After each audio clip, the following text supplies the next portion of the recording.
We now return to Mega March. Plasma Power!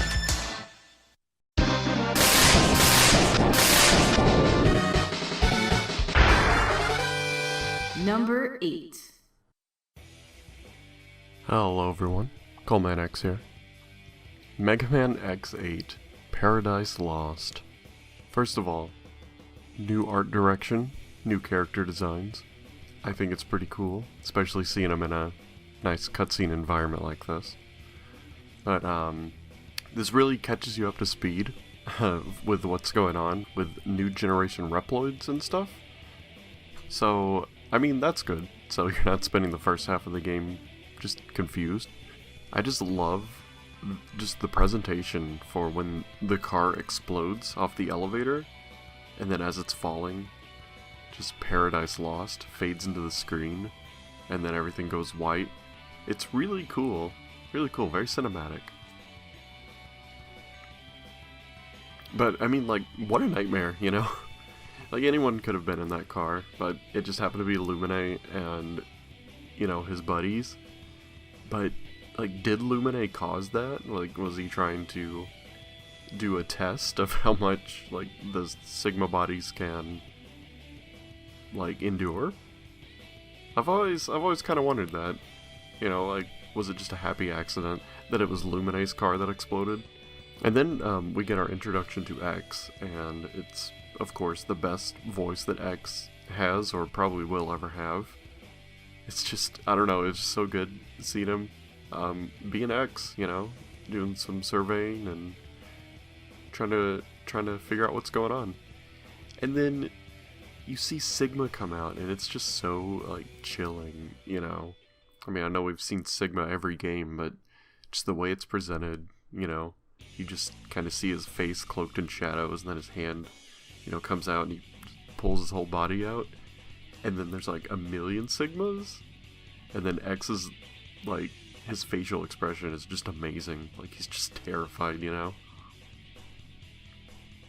And I think this opening would have been, you know, a lot more effective if Sigma wasn't even in X6 or X7. But, you know, we got what we got.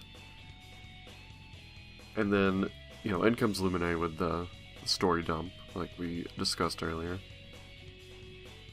And it's just really cool. Like, the way that the music and everything is set up is just, like, really good. And the voice cast in this game is just fantastic. And I love the new character designs, and I hope that continues forward. Touching back again on this era of Capcom, as I had mentioned when I was talking about Command Mission, I love this style of CGI. Now, this kind of animation has actually become pretty popular on Netflix for different kinds of anime adaptations, and so now that I'm looking back at Command Mission and X8, I'm kind of really surprised to see that they were actually, that they were going with this. Like, they were going with this kind of art style before it was really popular. And so when I look at the CG used in the cutscenes in X8, especially in the intro, it holds up today. It still looks good, in my opinion. You know what I mean? Like, say what you will about the art style and this and that, I think the CG effects in X8 were just really excellent. I don't know if Capcom outsourced them or what they did, but they got a pretty decent studio to make these, and I would love to see more cutscenes like this, or even just gameplay, because I feel like you could probably get away with gameplay like this. But the intro cutscene to X8, I think, is really fascinating. I kind of like how it's a little bit subdued. It's very soft, there's not a whole lot going on, and it's just kind of catching you up with world events about what's happening, and you see this massive elevator. And I like that the camera keeps, like, intercutting between, like, you know, establishing shots and showing you, like, what's going on, and keeps cutting to the elevator car that's, like, going up the side of this elevator. And then little by little you start seeing it shaking and wobbling, and there's sparks, and all of a sudden, boom, there's like an explosion, and then you can they cut back and you actually see how tall and how high up this thing is, and how it's now falling down from the elevator, and it really gives a great sense of scale.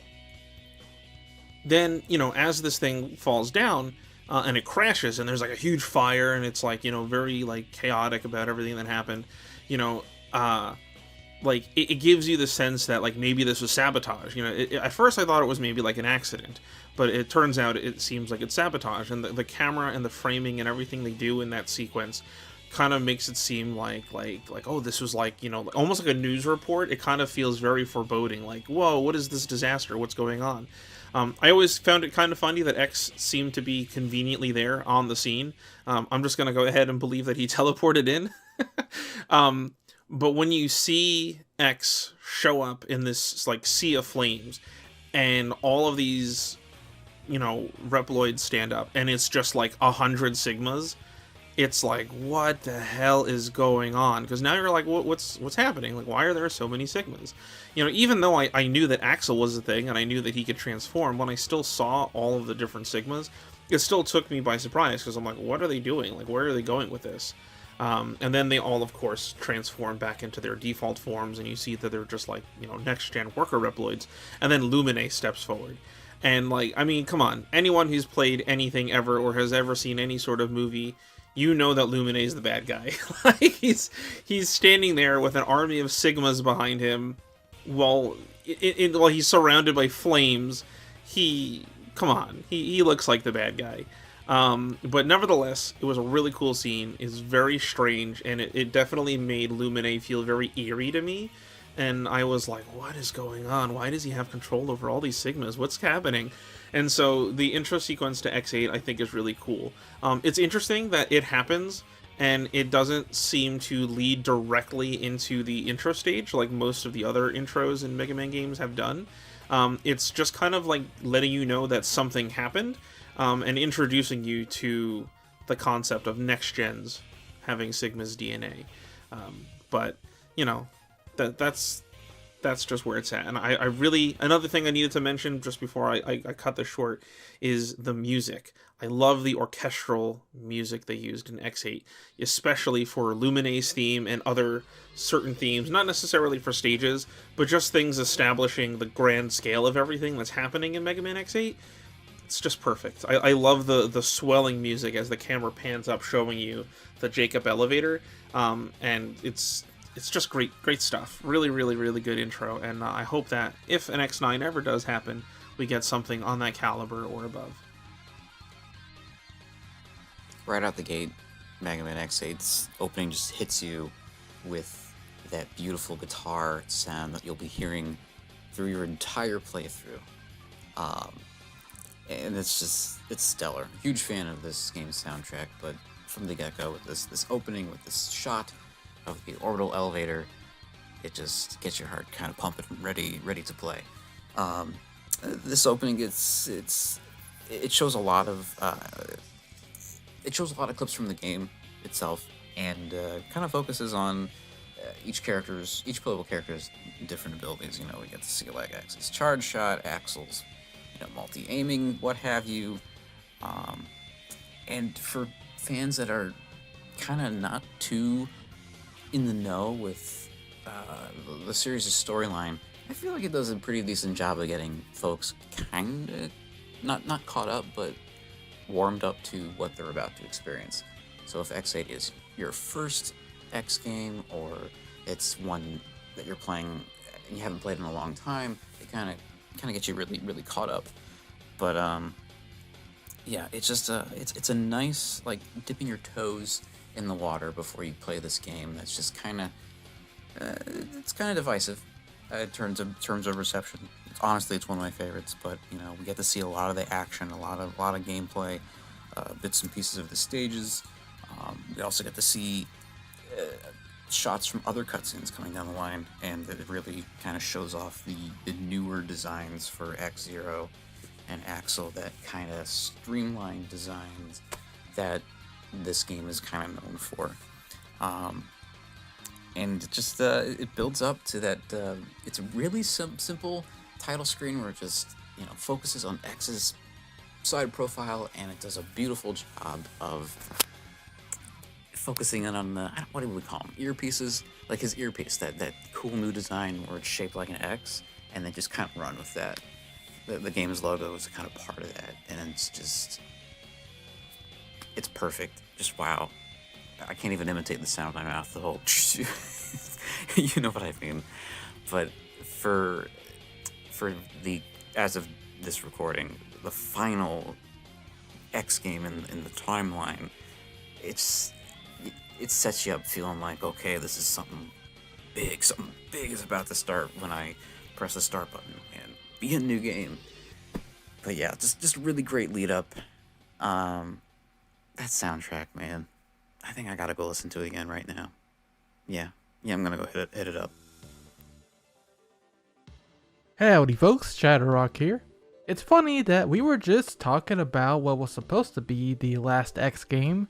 No, today we're discussing the real last X game, for now anyway, Mega Man X8. And boy, what a game this was. After the disaster of X7, X8 would have been the apology game essentially, bringing the series back to being awesome again. Sure, it's not a perfect game, it does rely too heavily on the gimmicks when you actually analyze everything, but what X8 nails is the presentation. And that brings us to the intro.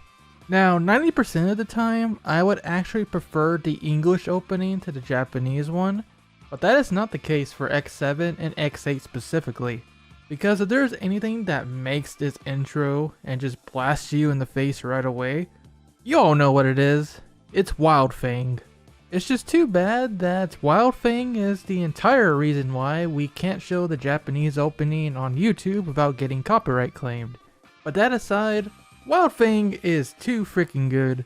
The Japanese version of the intro even has their own little scenes to go along with the song specifically, whereas the English one is still pretty good, but yeah, it's not as hype as Wild Fang is. Now, on the surface, once you get past the song anyway, yeah, the intro of X8 is like X7, a commercial cut featuring various scenes and gameplay from the actual game. So once again, it is lacking in the originality points. However, it still does an awesome job of hyping you up to play X8, and perhaps most importantly, showing off the brand new designs for our Maverick Hunters, with their more human-like proportions. And God, whoever decided that it was a good idea to put an X on X's ears, I hope that person got a promotion because that is excellent. And boy does it sell the appeal when you see that X glowing in places like the title screen of the game. But rewinding to the intro for a second, I do have some funny observations. One, I just find it amusing that when they're cutting between the different villains really quick, all of them are from the animated scenes, except for Sigma, where they just use his face from the box art. Because, you know, you can't spoil what Sigma actually looks like in game. But they also don't have a problem foreshadowing that Lumine is a bad guy, and what happens to Axel at the end too, just outright showing it in the intro. Well, so much for that, guys. Good job. Besides the intro, we have a lot more to go before we take control of X. I already touched on the title screen and how cool it looks, so let's move on to the actual game. And this, for a lot of English fans, not me because I played Command Mission first, but for many people, this was the first time we got to hear the new voice actors for the English side of things. Mark Gotha as X, Lucas Gilbertson as Zero, and Jeffrey Watson as Axel, of course. You thought X4's acting was bad? You thought X7's was bad? Oh, not X8 though! They finally got competent actors for this game. And boy does it pay off. These three Maverick Hunters have never sounded cooler. And for me at least, playing X8 for the first time, going through all the dialogue and listening to everyone, it's just so real and awesome to finally have decent voice acting in a Mega Man game after so long. And yeah, what can I say, they did a bang up job, they really sold it. It also helps that the opening of the game is genuinely interesting. We have X finding the scene of a wreckage right next to the orbital elevator, and then he finds a bunch of Sigmas out of nowhere, like what the heck? Lumine comes out and is like, oh, what, this? Oh, it's not a problem. We're new-gen Reploids. Copying Sigma provides no risk. And then X is just speechless, like, okay then, that's a thing. Honestly, I don't know why anyone thought that stunt wasn't sus. You have the literal director of the elevator just casually copying Sigma. Like, shouldn't there be a law against that? You're gonna scare a poor Reploid child if they see Sigma just walking around the city randomly. I don't know how anyone didn't suspect that something was wrong with Lumine just from that stunt alone. Did X just keep the whole encounter to himself? And if so, when was he going to mention it? Like, oh yeah, right, he did kinda copy Sigma. Hey guys, oh wait, Lumine is already being a bad guy. Oops! That is like X though, he is someone who would just believe anyone. But then after that, the actual game starts. There's some trouble at Noah's Park, so things start out like a typical Mega Man X game. There's some danger and you gotta go investigate. But then you have the glorious banter between X-Zero and Axel throughout that first stage. And there's some really entertaining banter too. Better watch out, X, I might just steal your spotlight. Aw, shut up, Axel, you already stole X's spotlight in the last game, we don't need that again. But yeah, overall, like I said, X8 really nailed the presentation for me. And because of that, it's always so much fun to revisit this game every now and then. And ultimately, that's what any Mega Man game would want people to say. So mission accomplished.